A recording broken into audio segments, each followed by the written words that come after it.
PC build करते समय एक कंफ्यूजन हमें जरूर होता है कि हम अपने पीसी बिल्ड में हम जो पीसी रेडी कर रहे हैं उस पीसी में कितने वाटेज का पावर नीड है, कौन सा पावर हम अपने पीसी में यूज करें, यानी आपके पीसी बिल्ड में राइट पावर सप्लाई का सिलेक्शन कैसे करें। आज मैं पावर सप्लाई सिलेक्शन करने से रिलेटेड सारा इन्फॉर्मेशन आपको डिटेल में बताने वाला हूँ। चाहे वो ब्रांड सिलेक्शन करना हो, कितने वाटेज का पावर लेना हो, मॉड्यूलर लेना है, नॉन मॉड्यूलर लेना है, या कैसे कैलकुलेट करें कि आपके पीसी में कितना पावर कंज्यूम होने वाला है। साथ ही पीएसयू का पावर सर्टिफिकेट कैसे टेस्ट किया जाता है। नमस्कार, मैं रवि, स्वागत है आपका हमारी चैनल एनसीएल कंप्यूटर में। बने रहे वीडियो में लास्ट तक। स्टार्ट करते हैं आज के ये वीडियो।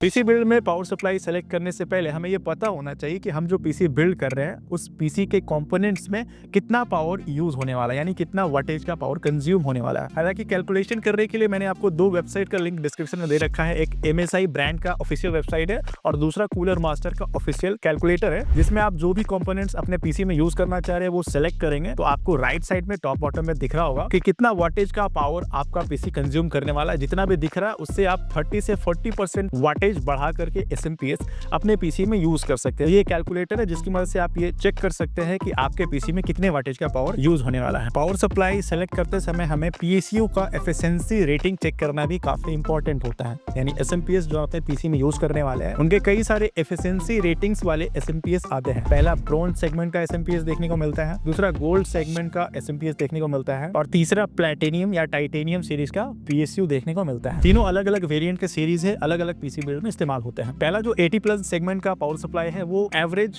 नॉर्मल मल्टीमीडिया के लिए या रेगुलर इस्तेमाल करने के लिए, मल्टीटास्किंग के लिए जो पीसी बिल्ड होते हैं उसमें इस्तेमाल किए जाते हैं। गोल्ड सीरीज का जो एसएमपीएस पावर सप्लाई होता है वो हाई एफिशिएंसी के लिए यूज होता है, यानी कि आप गेमिंग पीसी, एडिटिंग पीसी, इस तरह के पीसी में यूज करने के लिए आप गोल्ड सेगमेंट का पीएसयू का सिलेक्शन कर सकते हैं। इसके बाद जो प्लैटिनम या टाइटेनियम सीरीज का जो पीएसयू आता है वो सबसे हाई एंड पीसी बिल्ड के लिए इस्तेमाल होता है। जैसे कि अगर आप सर्वर बनाना चाहते हैं, high and video editing, high and gaming या स्ट्रीमिंग लेवल का काम, हाई एंड ट्रेडिंग सेटअप बनाना चाहते हैं, वर्क स्टेशन बनाना चाहते हैं, तो इन सारे काम में आप प्लैटिनियम या टाइटेनियम सीरीज का एसएमपीएस इस्तेमाल कर सकते हैं। तो ये तीन रेटिंग्स का ही पीएसयू देखने को मिलता है। पहला ब्रोंज सेगमेंट, दूसरा गोल्ड सेगमेंट और तीसरा प्लैटिनम सेगमेंट का पावर सप्लाई देखने को मिलता है। तो इन तीनों सेगमेंट में से आप अपने नीड और रिक्वायरमेंट के अकॉर्डिंग पावर सप्लाई का सिलेक्शन कर सकते हैं। पावर सप्लाई में तीन तरह के केबल्स ऑप्शंस देखने को मिल जाते हैं। पहला एक नॉन मॉड्यूलर एसएमपीएस देखने को मिलता है जिसमें कि पावर सप्लाई में केबल रहता है, ये थोड़ा सा मैसी देखने को मिलता है। दूसरा एक सेमी मॉड्यूलर देखने को मिलता है, यानी कुछ बेसिक्स जो कंपलसरी वायर से वो पीएसयू में कनेक्टेड रहते हैं, कुछ एक्स्ट्रा कनेक्टर्स आप अलग से इस्तेमाल कर सकते हैं। इसे हम सेमी मॉड्यूलर पावर सप्लाई कहते हैं। तीसरा जो होता है फुल्ली मॉड्यूलर, जिसमें कि आपको केबल देखने को नहीं मिलेगा,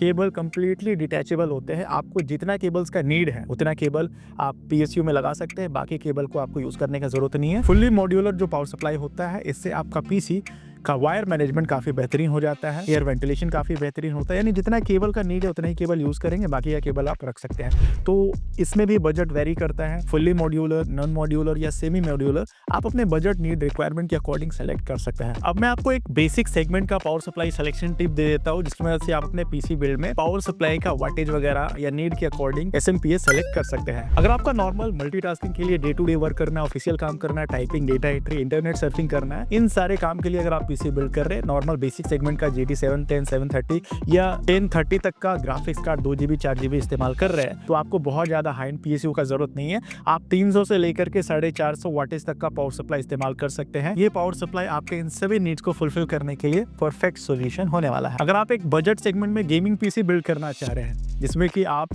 GTX 1650 ग्राफिक्स कार्ड इस्तेमाल कर रहे हैं या RX सीरीज में 6500 ग्राफिक्स कार्ड इस्तेमाल कर रहे हैं, इस तरह का ग्राफिक्स कार्ड यूज कर रहे हैं, तो आप 400 से लेकर के 500 वाटेज तक का पीएसयू एसएमपीएस इस्तेमाल कर सकते हैं। इन सभी कंपोनेंट्स को प्रॉपर्ली पावर सप्लाई देने के लिए 400 से 500 वाटेज का एसएमपीएस परफेक्ट होता है। ध्यान रखें मिनिमम 80+ ब्रोंज सेगमेंट का ही इस्तेमाल करें। अगर आप मिड रेंज का गेमिंग पीसी या एडिटिंग पीसी बनाना चाह रहे हैं जिसमें आप RTX सीरीज का ग्राफिक्स कार्ड इस्तेमाल कर रहे हैं, RTX 5060, RTX 4060, RTX 3060, इस तरह ग्राफिक्स कार्ड इस्तेमाल कर रहे हैं, या AMD में आप RX 6700 XT इस सीरीज का ग्राफिक्स कार्ड यूज कर रहे हैं, तो आपको मिनिमम 550 वाट वाटेज का 80 प्लस ब्रॉन्ज सेगमेंट का पावर सप्लाई लेना कंपलसरी है। इन सभी कंपोनेंट्स को पावर सप्लाई देने के लिए 550 वाटेज मिनिमम नीड होता है। अगर आप हाई एंड गेमिंग या हाई एंड एडिटिंग के लिए पीसी बिल्ड कर रहे हैं जिसमें आप RTX सीरीज का 4070 सीरीज तक का ग्राफिक्स कार्ड इंस्टॉल करने वाले हैं, तो आपको 650 वाटेज से लेकर के 750 वाटेज तक का PSU अपने पीसी में इंस्टॉल करना है, जो कि मिनिमम 80 प्लस ब्रॉन्ज सेगमेंट का हो। अगर आप एक्सट्रीम लेवल गेमिंग और एडिटिंग पीसी बिल्ड करना चाह रहे हैं जिसमें आप 40 90 50 90 तक के ग्राफिक्स कार्ड को इंस्टॉल करने वाले हैं, तो आपको 850 वाटेज से लेकर के 1200 वाटेज तक का गोल्ड सेगमेंट या प्लैटिनम सेगमेंट का PSU इस्तेमाल करना कंपलसरी है। तो ये कुछ बेसिक सेगमेंट्स थे जिसकी मदद से आप अपने पीसी बिल्ड में राइट SMPS का सिलेक्शन कर सकते हैं। अब मैं आपको कुछ ब्रांड्स के बारे में बता देता हूँ कि कौन कौन सा ब्रांड्स आपके पीसी बिल्ड के लिए परफेक्ट सॉल्यूशन होने वाला। ब्रांड्स में 3 4 5 ब्रांड्स काफी बेहतरीन है PSU के मामले में। पहला कोर्सियर ब्रांड, दूसरा गीगाबाइट ब्रांड, तीसरा कूलर मास्टर ब्रांड, चौथा MSI, पांचवा थर्मलटेक। इन 4 5 ब्रांड्स में से कोई ब्रांड्स का भी आप PSU अपने पीसी बिल्ड में इस्तेमाल कर सकते हैं। काफी ट्रस्टेड ब्रांड है, ब्रांड वाइज, क्वालिटी वाइज, साथ ही साथ आफ्टर सेल सर्विस भी इन सभी ब्रांड्स का आपको बेहतरीन तरीके से मिलने वाला है। तो उम्मीद करता हूँ आज का ये इन्फॉर्मेशनल वीडियो देखने के बाद आप भी अपने पीसी बिल्ड के लिए राइट पावर सप्लाई का सिलेक्शन कर पाएंगे। अगर आपके मन में अभी कोई डाउट्स है, कुछ पूछना चाहते हैं, तो कमेंट बॉक्स में कमेंट करके जरूर पूछे। कोई कंफ्यूजन है, कोई सजेशन है, तो कमेंट बॉक्स में कमेंट करके जरूर बताएं कि आप अगला वीडियो किस टॉपिक पे देखना चाहते हैं। मिलते हैं अगले वीडियो में किसी नई टॉपिक के साथ। वीडियो पसंद आया तो वीडियो को लाइक करना, चैनल को सब्सक्राइब करना बिल्कुल ना भूलें।